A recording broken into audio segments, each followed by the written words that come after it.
भरोसा न रहे उम्मीद हो, पैती तोहरा के रहे हमर जिद हो।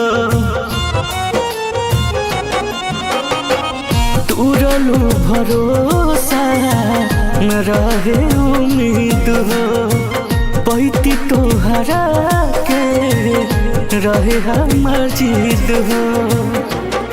दाग जिंदगी भर के जान तू तो दे दिहल हो,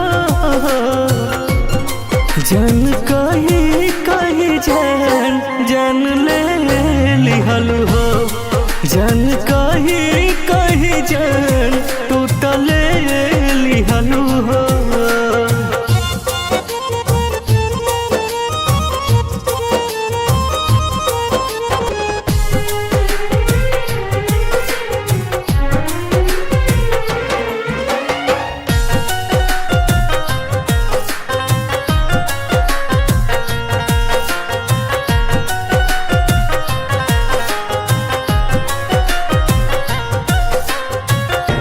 अब याद तोहार सतावे रात दिनवा, नैन से चैन उड़ाल अब नहीं नीनवा।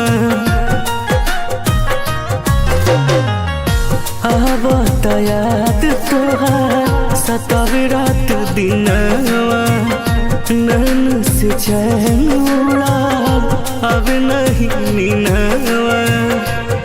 दिहल जखम के सनम तू तना सियल हो,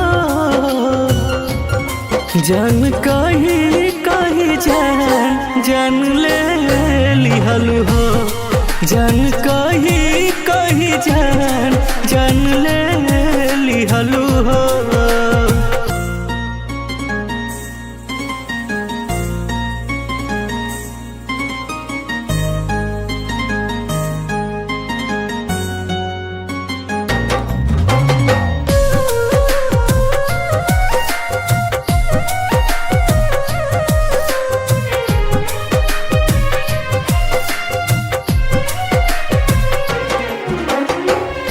बिना कसूर के जान दिल के रुवालू, दूसरे के खाती तू ता साजन के सतावालू। बिना कसूर के जान दिल के दुखवालू, दूसरे के खाती तू ता साजन के सतावालू।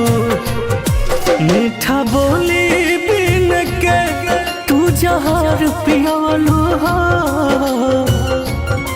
जान कही कही जान जान ले लिहल हो, जान कही कही जान जान ले लिहल हो।